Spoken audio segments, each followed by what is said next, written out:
내 안에 평안을 선포하라. 다시 한번 하겠습니다. 내 안에 평안을 선포하라. 아멘. 예, 기다림의 세 번째 말씀의 제목이 내 안에 평안을 선포하라 라고 하는 제목으로 같이 한번 하나님의 말씀을 나누고자 합니다.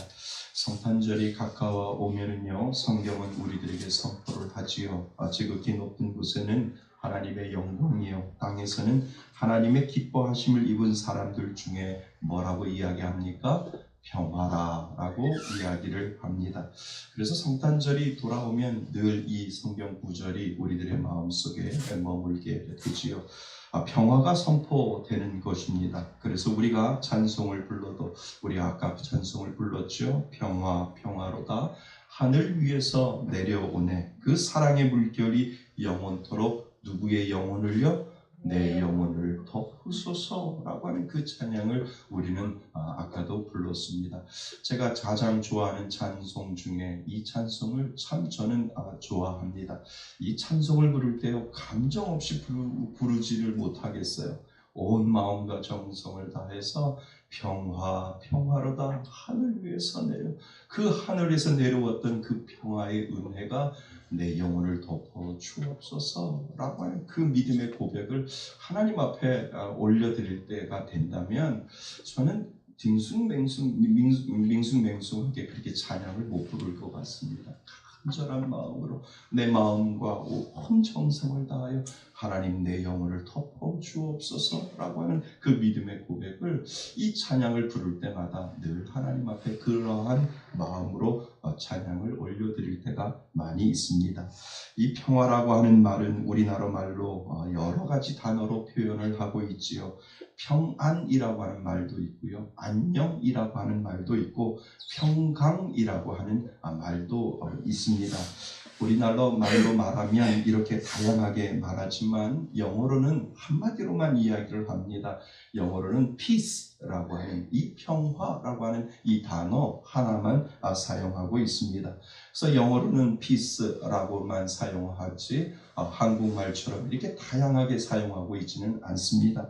평화가, 이 피스가 평화가 되고요, 평안이 되고요, 안녕이 되고요, 평강이 되는 말이 바로 이 피스입니다. 평화라는 말보다 믿는 사람들은 더 좋아하는 말이 있습니다. 그것이 무엇이냐 하면 같은 뜻인데 평안이라고 하는 말을 더 좋아하는 것 같습니다. 우리가 이 평안이라고 하는 단어에 가장 익숙하지요. 그래서 평안할지어다 라고 할 때 이 평안이 내 마음속에 있으면 우리는 늘 그 평안을 통해서 힘을 얻을 수 있고, 그 평안을 통해서 우리는 능력의 하나님을 체험할 수 있다라고 하는 겁니다. 여러분, 우리가 이 성탄절에 누려야 할 평안을 우리는 먼저 우리 안에 선포해야 한다라고 하는 겁니다. 그런데 그것을 잘 모르는 것 같아요. 왜 내 안에 있는 이 평안을 내가 선포해야 하는지라고 하는 것을 우리는 잘 모를 때가 있습니다. 그래서 우리가 왜 이 평안을 우리 안에서 선포해야 하는지를 우리는 오늘 말씀을 통해서 생각해 보려고 합니다. 먼저 우리가 알아야 할 것은요, 이 평안은 무엇보다도 권능이다라고 하는 겁니다. 뭐라고요? 권능이다라고 성경은 우리들에게 설명을 하고 있습니다. 사람들은 남이 나를 괴롭히지 아니하면 평안할 줄 압니다. 가만히 보면 남이 나를 안 괴롭혀도 안 평안할 때가 있습니다. 나는 그 사람이 나를 괴롭히지 아니하면 나는 평안할 수 있을 텐데 라고 할 때가 있는데, 사실 그 사람이 나를 괴롭히지 아니해도 안 평안할 때가 있다니까요. 나도 좀 혼자 있었으면 좋겠다. 나 좀 괴롭히지 않았으면 좋겠다. 어디 좀 멀리 좀 가고 혼자 있었으면 좋겠다 라고 하는 그러한 생각을 누구나 하게 되지요. 어떤 사람들은 정말 괴로우면 나 머리 깎고 뭐가 되고 싶다고요? 주인이 되고 싶다라고 하는 사람들도, 절에나 들어가 보고 싶다라고 하는 사람들도 있습니다. 그러면 평안할까? 평안하지 않습니다. 마음의 평안이 없는 사람, 가만히 보면 그 이유를 바깥에서 찾는 경우가 많이 있지요. 저 인간 때문에 내가 속상하고 안 평안해. 평안이 안 생기는 이유는 바로 너 때문이야. 너가 없으면 내 마음속에 평안할 텐데 너 때문에 나는 평안하지 않아. 때로는 사람들은 그 평안을 바깥에서 찾을 경우가 얼마나 많이 있는지요.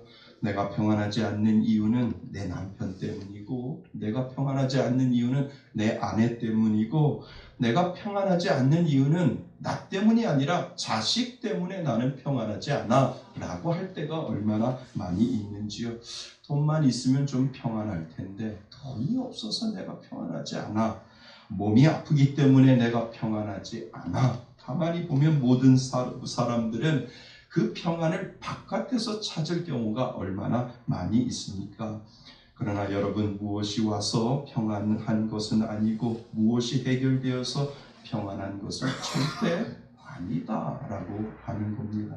가정에 어떤 문제가 있어요. 그래서 평안이 없어요. 생각하면 한숨만 나올 때가 얼마나 많이 있습니까? 그 문제가 없어지면 평안할 텐데, 그런데 어느 날 정말 그 문제가 해결됐어요.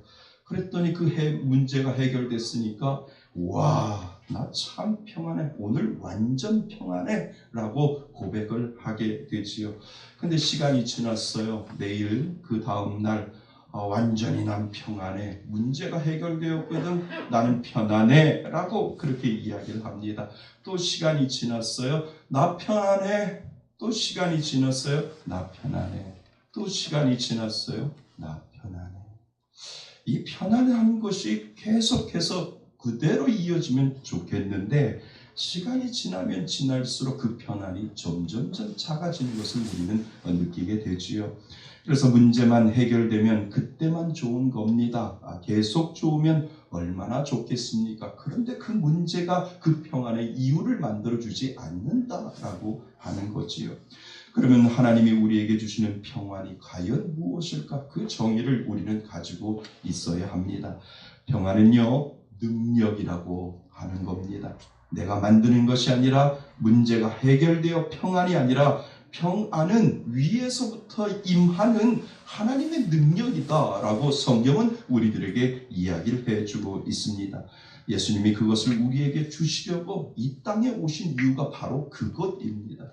예수님이 이 땅에 오신 이유를 물어본다면 우리에게 그 평안을 주시기 위하여 예수님이 이 땅에 오셨고 그 이 땅에 오심으로 말미암아 우리는 그 평안을 누리게 되었다라고 우리는 선언할 수 있다라고 하는 것이지요. 우리는 이 예화를 많이 들어보셨을 겁니다. 그런데 이 예화를 가만히 우리 한번 생각해 보시기를 바랍니다.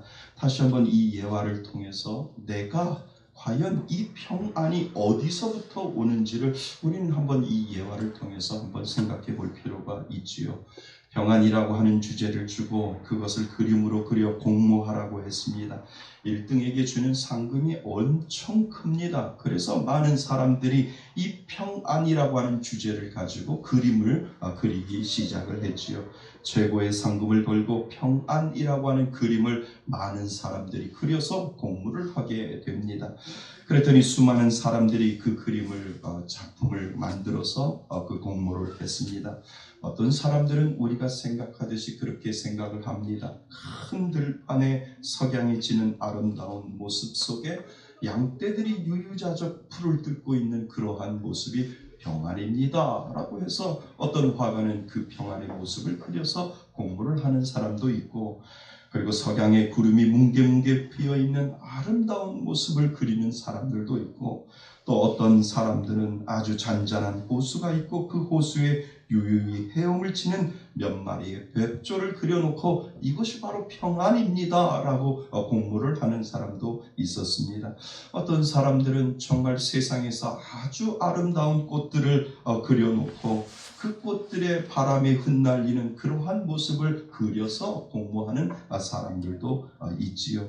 마치 우리가 생각하는 그러한 평안의 모습들을 그려서 공모를 했습니다. 그것이 과연 평안일까? 그런데 1등을 차지한 평안이 있다라고 하지요. 다른 모든 것들을 다 제쳐놓고 1등이 되어서 그 공모에서 상금을 탄 그 1등의 그림이 있다라고 하는 겁니다. 그 1등의 그림이 무엇일까? 천둥에 번개가 치고요, 비바람이 막 몰아치는데 암벽을 두들리는 그러한 그림인데, 그 그림은 그곳에 작은 새 둥지에 초점을 맞추고 있다라고 하는 겁니다.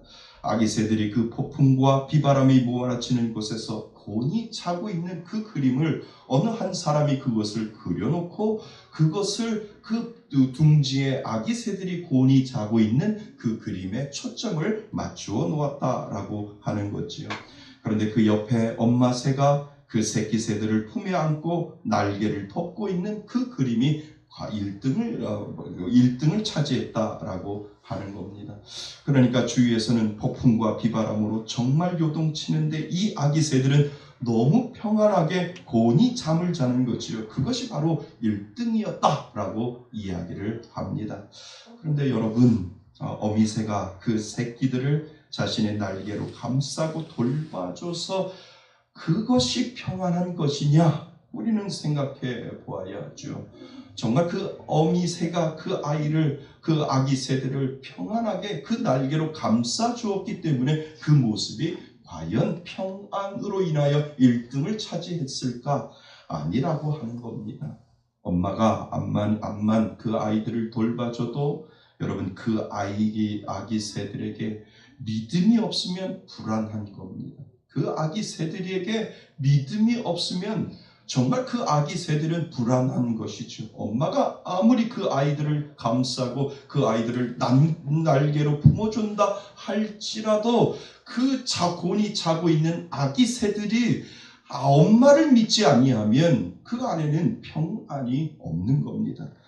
그 아기 새들은 엄마를 믿기 때문에 평안한 겁니다. 밖에서 난리가 치고 전쟁이 나도 그 아기 새들은 끄덕이 없는 거예요. 왜요? 믿기 때문에. 누구를요? 엄마를 믿기 때문에. 폭풍이 몰아치고 비바람이 쳐도 나는 괜찮습니다. 엄마를 믿습니다. 폭풍이 몰아치고 비바람이 쳐도 엄마가 나를 감싸고 있는 것, 나는 그거를 믿기 때문에 나는 평안합니다 라고 하는 그 고백을 그 아기 새들은 엄마에게 하면서 곤히 그 비바람이 몰아치는 그 둥지에서 그 아기 새들은 잠을 잘 수 있다라고 하는 겁니다. 그렇다면 여러분, 우리가 누구를 믿어요? 하나님을 믿잖아요. 평안할 수 있습니다. 하나님을 믿는다며요. 하나님을 믿는다고 오늘도 우리는 고백을 하잖아요. 하나님 믿습니다. 하나님밖에 없습니다. 라고 하는 그 믿음을 하나님 앞에 드린다며요. 그러면 여러분들은 평안을 가질 수 있지요.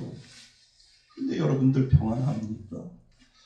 하나님을 믿는다라고 이야기를 하면서 그 아기 새들은 엄마를 믿기 때문에 그들은 곤히 자며 내가 편안해 라고 이야기할 수 있는 그 아기 새들처럼 우리도 누구를 믿어요? 하나님을 믿잖아요. 하나님을 믿으면 하나님, 어떠한 문제가 오고 어떠한 어려움이 오고 어떠한 폭풍이 온다 할지라도 하나님을 믿기 때문에 나는 평안합니다 라고 우리는 고백할 수 있습니다. 근데 여러분, 정말 평안합니까? 평안하지 않는다라고 하는 거예요. 예수를 믿고 하나님을 믿어도 우리들 마음속에는 말로는 우리는 평안하다 하지만 나의 행동과 나의 모든 생각은 그렇게 평안하지 않을 때가 있다라고 하는 겁니다. 그래서 그 평안을 받으면 그 자체가 능력이 되는데 그 능력을 우리는 알면서도 그 평안을 누리지 못할 때가 얼마나 많이 있습니까? 그 자체가 나를 딱 잡고 있으면서 나를 흔들지 않게 하는 것이죠. 예수님이 말씀하셨습니다. 내가 바로 평안이다. 나를 받아들이고 나를 믿으면 평안이라고 하는 권능을 너는 받을 수 있는데 너는 평안하느냐라고 예수님께서 오늘 이 땅에 성탄절을 맞이하여 우리가 그 예수님을 기다리는 우리들 마음속에 내가 너희들에게 왔는데 너희들에게 나는 평안 그 자체인데 너희들은 그 평안을 믿고 있는데 정말 너는 평안하느냐라고 묻는다면 여러분들은 그 예수님에게 어떻게 고백하시겠습니까? 여러분, 평안 받으셨나요? 여러분, 하나님을 믿으십니까? 믿으시면 여러분들은 평안해야 될 줄 믿습니다. 그런데 여러분들은 그 평안을 가지고 있느냐라고 하는 겁니다. 그 믿음 때문에 우리는 그 평안을 받은 줄 믿습니다. 그런데 왜 평안하지 않느냐라고 하는 겁니다. 그러니까 우리가 그 평안하지 않는 이유를 우리는 찾아와야 하지요. 그래서 두 번째 우리가 생각해야 할 것은 그 평안을 누릴 줄 모른다라고 하는 겁니다. 세상은 사람들은요, 그 평안을 만져봐야 합니다. 세상 사람들은요, 그 평안을 보아야 합니다. 세상 사람들은요, 그 평안을 먹어야 합니다. 세상 사람들은 그 평안을 맛을 보아야 하고 느껴야 하고 깨달아야 하는데, 우리 믿는 사람들은 하늘의 방법은 그 믿음이 있으면 그 평안을 너가 가질 수 있다라고 이야기를 하고 있지요.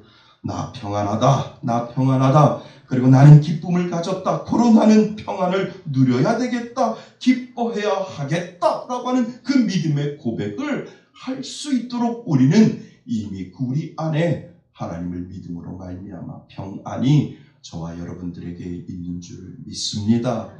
여러분, 지금 여러분은 평안해야 할 실력을 이미 하나님께서 주셨습니다. 근데 뭐가 문제입니까? 그 평안을 누리지 못하고 있다라고 하는 겁니다. 기뻐할 실력을 이미 하나님이 주셨어요. 왜냐하면 이미 예수님으로 우리 안에 평안이 들어와 있기 때문에 나는 그 평안을 누리며 살아갈 수 있는 그 실력을 이미 우리는 예수를 믿음으로 말미암아 우리는 그것을 가지고 있는데 그것을 사용하지 못하고 있다라고 하는 겁니다. 평화로다. 하늘 위에서 내려오는 그 사랑의 물결이 영원토록 내 영혼을 덮으소서라고 하는 그 믿음의 고백을 우리는 하나님 앞에 올려드릴 수 있습니다. 나는 예수님 때문에 평안해. 그것을 내 안에 선포하고 있는 것이죠. 나는 예수님 때문에 평안해. 나는 예수님을 믿기 때문에 예수님으로 인하여 나는 평안해 라고 우리 안에 우리가 먼저 선포해야 한다라고 하는 겁니다. 우리가 잘 아는 목사님이 있으세요. 그 목사님은 감리교를 창시하신 요한 웨슬리 목사님입니다. 그분은 한때 참 실패자로서 젊었을 때 사셨습니다. 그분이 신앙교육을 잘 받는 분이었습니다. 어머니한테 아주 신앙교육을 잘 받으셨어요. 성경을 잘 읽고 교회도 열심히 나가고 했지요. 이 웨슬리 목사님이 영국에서 가장 유명한 이 옥스퍼드 대학을 들어갔습니다. 그 마음속에 뜨거움을 주체할 수가 없었어요. 대학에서 공부도 하면서 그는 홀리 클럽, 영성 클럽이라고 하는 아주 클럽을 만들어서 이 친구들하고, 옥스퍼드 대학교 친구들하고 열심히 뜨겁게 매일 기도하고 그리고 성경 암송도 하고 뜨겁게 하나님을 믿는 사람들의 그룹으로 그렇게 성장을 했습니다. 이 사람들이 얼마나 극성을 부리느냐 하면 그 옥스퍼드 대학가의 술집들이 이 친구들 때문에 장사가 되지 않는 겁니다. 좀 문을 열고 장사를 좀 하려고 하면 이 거룩한 이 청년들이 모여서 뜨겁게 거리에서도 기도하고 다락방에서도 기도하고 뜨겁게 기도를 하니까 이 옥스퍼드 이 술집에 이 술 장사가 안 되는 것이죠. 그들이 한 걸음 더 나아가서 우리가 이 뜨거운 마음을 주체하지 못하니까 우리가 열심히 선교사님을 한 명을 선출을 해서 선교사님을 한번 보내자라고 이야기를 했지요. 그 중에 먼저 선출이 된 사람이 이 웨슬리 목사님입니다. 웨슬리 목사님, 자네가 뜨거우니까 그 뜨거움을 가지고 선교지에 나가서 선교사의 역할을 좀 했으면 좋겠네 라고 해서 이 웨슬리 목사님이 첫 번째 선교사로 나가게 되었습니다. 이 목사님이 선교지로 나간 것은 미국이지요. 그 당시만 해도 신대륙이기 때문에 그 당시에 미국 남쪽에 가가지고 선교를 하고 했습니다. 그래서 인디안들에게도 선교를 하고 그리고 영국에서 미국으로 넘어가신 분들에게도 선교를 했습니다. 교회도 만들어서 교회도 운영하게 되었지요. 그런데 교회가 잘 될 줄 알았습니다. 교회도 잘 될 줄 알았는데 교회도 안 되고 그리고 이 총각이다 보니까 한 여인을 사랑하게 되었습니다. 사랑의 꽃을 잘 피우다가 이 여인이 변심을 하고 다른 남자하고 사랑을 하고 결혼을 하게 되었지요. 얼마나 이 청년이 힘들었겠습니까? 근데 이 웨슬리 목사님이 너무나 속상하다 보니까 그만 설교 시간에 그 아가씨에 대해서 나쁜 말을 하고 헌담을 하게 되었습니다. 그 일 때문에 그 교회에서 쫓겨나게 되었지요. 그러니까 어떻게 합니까? 완전히 그 청년이, 웨슬리 목사님이 실패자가 된 겁니다. 자신을 봐도 너무나도 한심한 겁니다. 영국에서 내노라 하고 있는 이 옥스퍼드 대학에서 나왔는데 이 나 같은 놈이 어떻게 이렇게 실패자가 되었을까라고 하는 자신의 한탄을 가지고 있었지요. 어떻게 영국에서 내노라 하고는 옥스퍼드 출신이 이 미국 신대륙 천구석에 와서 완전히 이렇게 망가지게 되는구나, 신세 한탄을 하면서 다시 배를 타고 정처 없이 영국으로 돌아오게 되는 그러한 시간을 가지게 되었습니다. 정말 죽을 맛이지요. 배를 타고 고향으로 영국으로 가는데 어느 날 폭풍우가 몰아치는 겁니다. 그 폭풍우의 뱃속에서 배가 흔들리고 정말 배가 난파될 것처럼, 배가 이리 흔들리고 저리 흔들리고 정말 다 죽어갈 것처럼 그 배가 심하게 흔들리게 되었지요.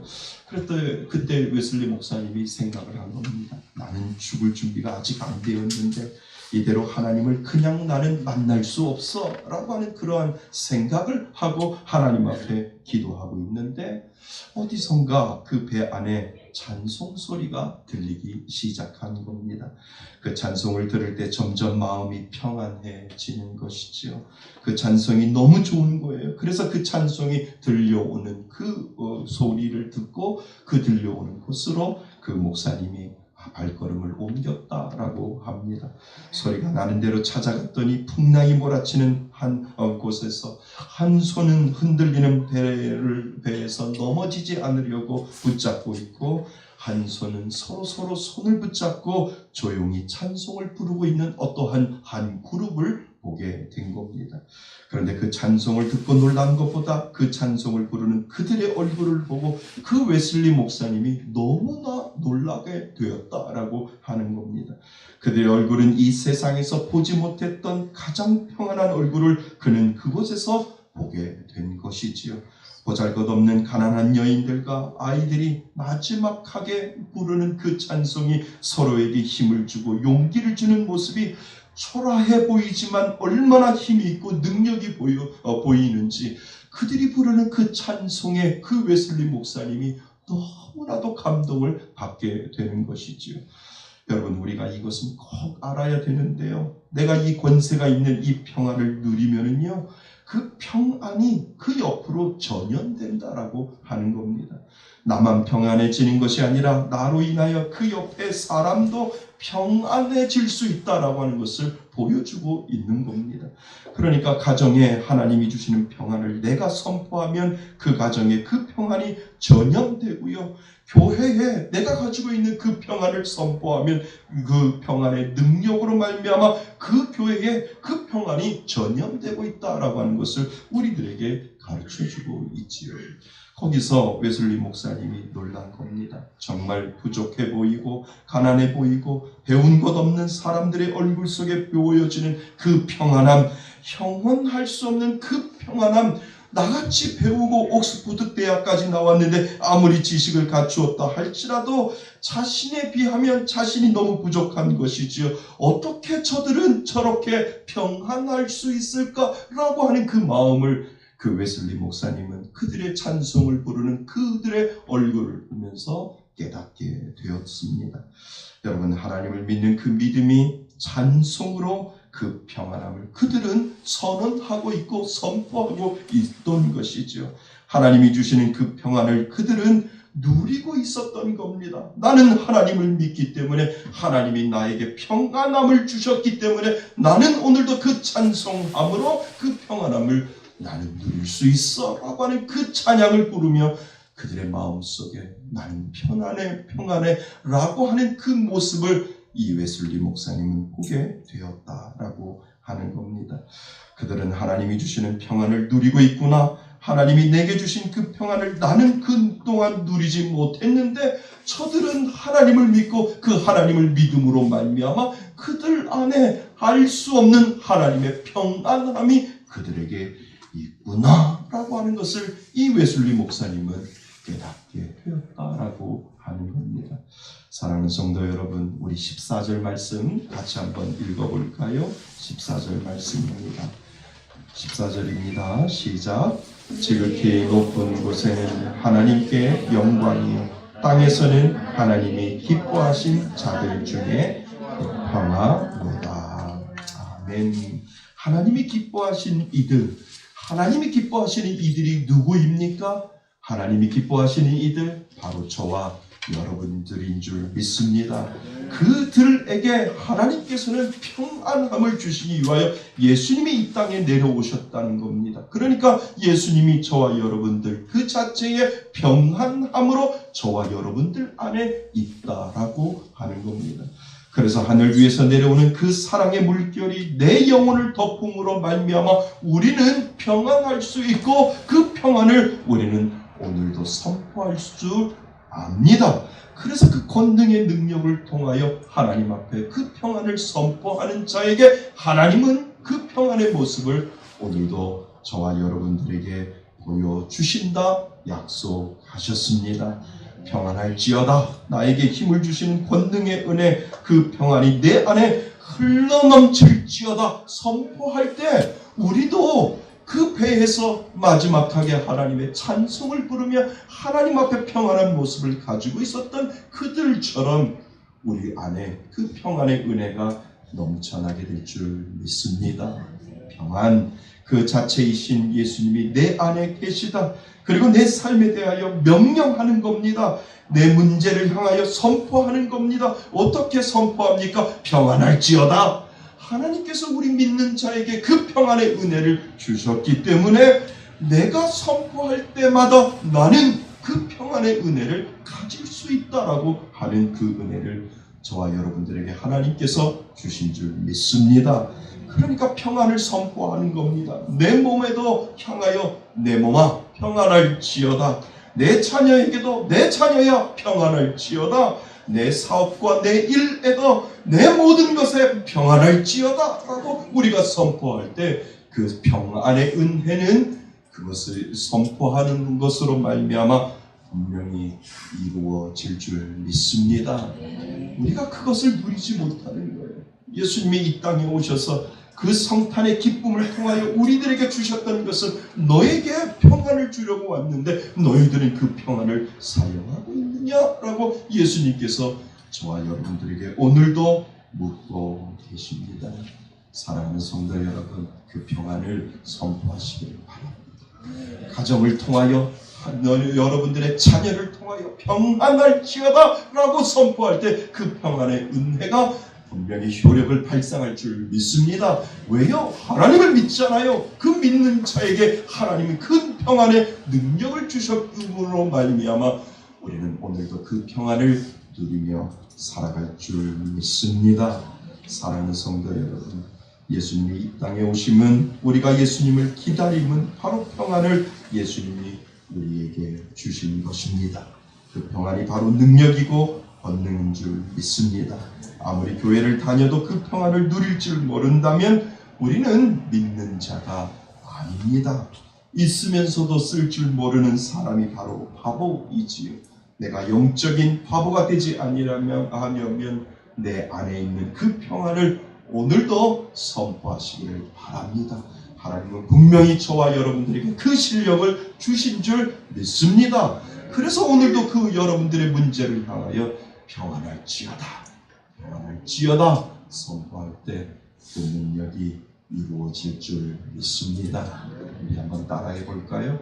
여러분들이 가지고 있는 그 문제를 통해 하나님은 분명히 저와 여러분들에게 그 실력을 주셨습니다. 그러니까 선포하는 겁니다. 자, 오른손을 들고 여러분들의 문제를 향하여 선포하시길 바랍니다. 평안할지어다. 평안할지어다. 한 번 더 하겠습니다. 평안할지어다. 평안할지어다. 아멘. 아멘. 평안의 은혜가 여러분들의 그 선포를 통하여 하나님이 여러분들의 마음 가운데 그 권능의 은혜를 주실 줄 믿습니다.